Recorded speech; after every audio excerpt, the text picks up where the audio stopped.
Capítulo 26, nós tivemos na aula passada, nós tivemos o nascimento das ciências humanas.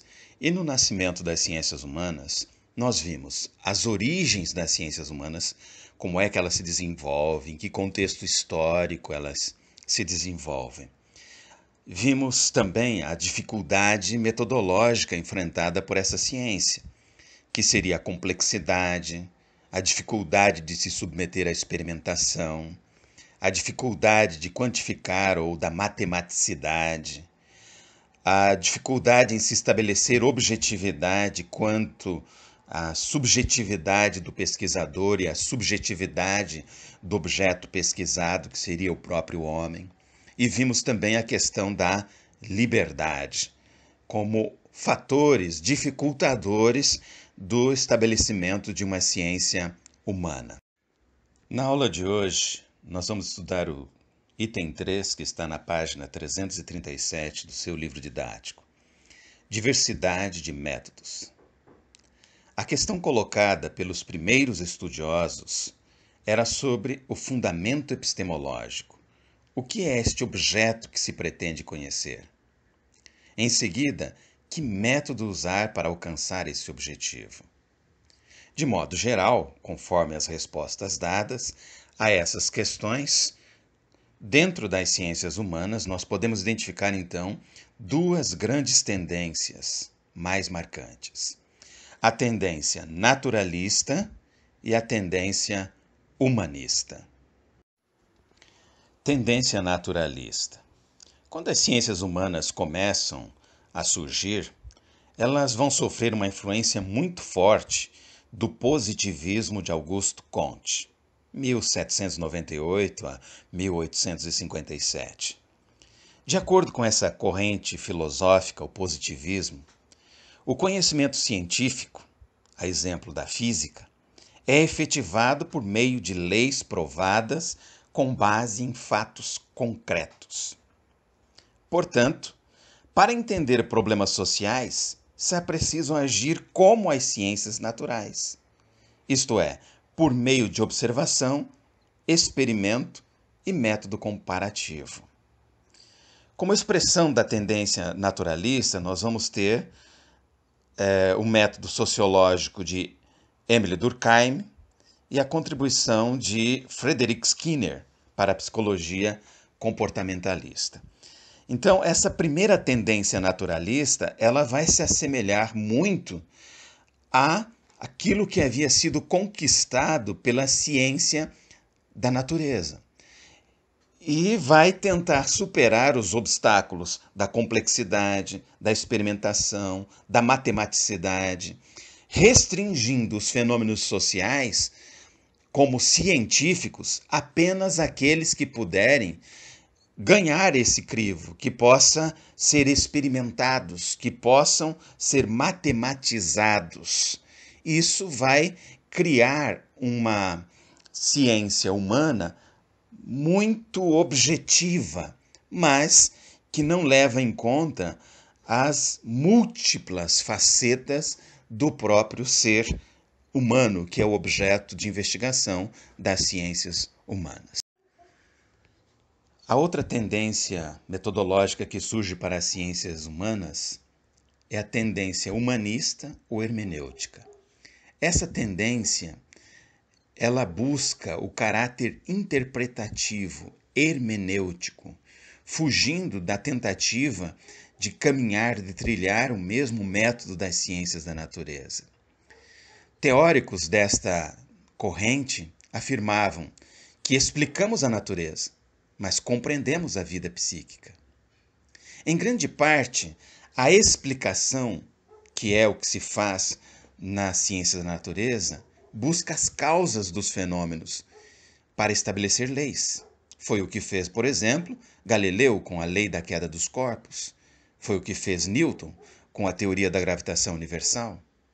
A compreensão, que é o que se pretende na tendência humanista ou hermenêutica, ela depende de interpretação e encontra-se vinculada à intencionalidade dos atos humanos, sempre voltados para motivações diversas, valores, finalidades.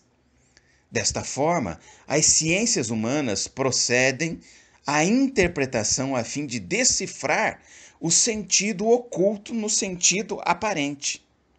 Para os representantes dessa tendência, o estudo desse objeto, que é o ser humano, pressupõe reconhecer a sua complexa individualidade, liberdade e consciência moral. A tendência humanista, porém, não constitui uma tendência homogênea. Ela abriga pensadores de diversas linhas que têm em comum esta ideia de que os fenômenos humanos precisam ser compreendidos e que é necessário identificar suas motivações. O que levou esses indivíduos a agirem desta ou daquela forma.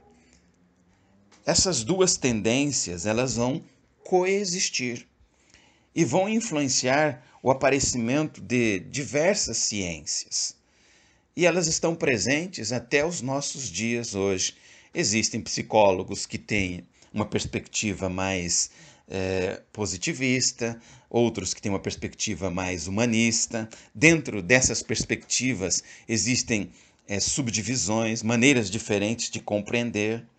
Mais à frente nós vamos ver então como que essas duas tendências se manifestam dentro de ciências como a antropologia, a sociologia e a psicologia.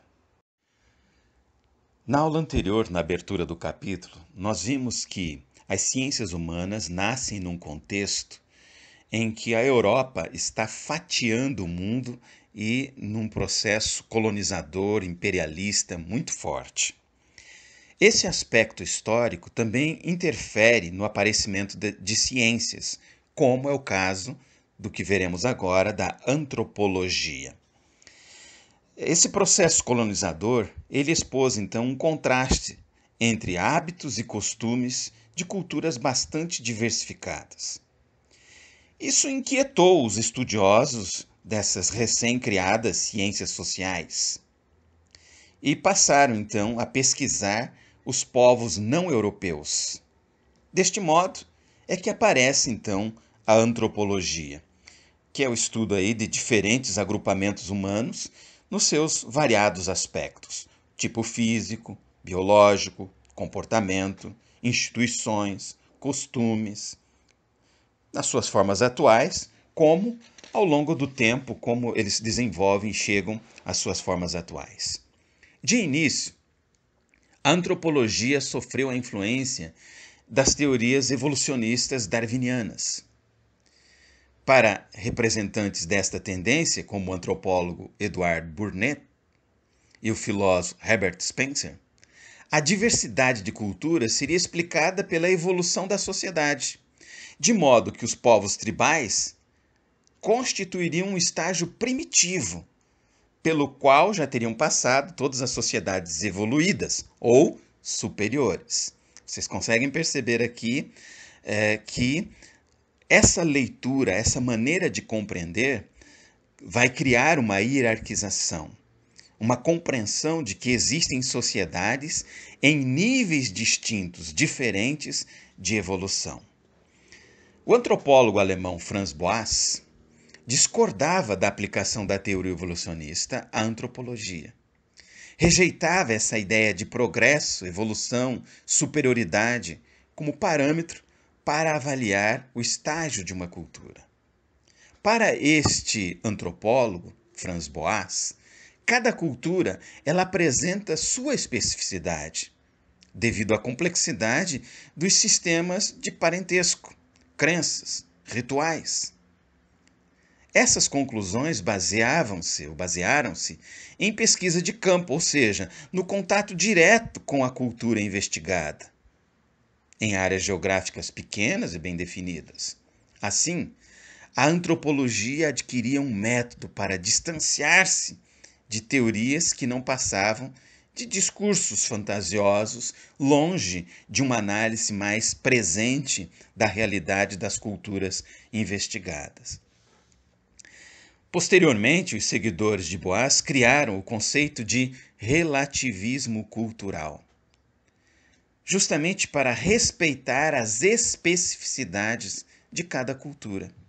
Esse conceito ele vai ter importância na crítica ao eurocentrismo e ao etnocentrismo, que foram consequências naturais daquela primeira perspectiva antropológica que se fundamentava, que era influenciada pelo evolucionismo de Darwin, que colocava, por exemplo, os povos africanos, os povos asiáticos, os nativos americanos como povos inferiores, enquanto que colocava os povos europeus como povos que já haviam alcançado o auge do seu desenvolvimento ou estavam bem à frente no processo evolutivo, hierarquizando esses povos e justificando, inclusive, um processo de dominação dos povos europeus sobre esses outros povos. Então, o conceito aqui de relativismo cultural, ele rompe com essa ideia e é um instrumento de crítica ao eurocentrismo e ao etnocentrismo. Esse eurocentrismo, então, que consiste em interpretar povos tribais com base no modelo de valores europeus. E o etnocentrismo baseia-se na hierarquização das raças e distinguir uma etnia considerada superior.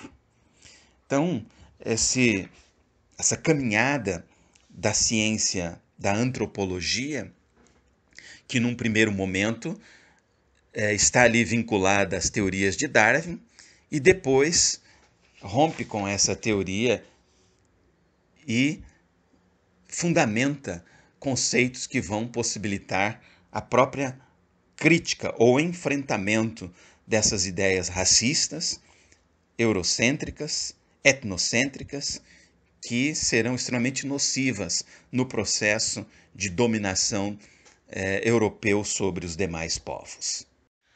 Outra ciência que teve seu desenvolvimento e o seu aparecimento marcado nesse contexto de construção metodológica das ciências humanas foi a sociologia.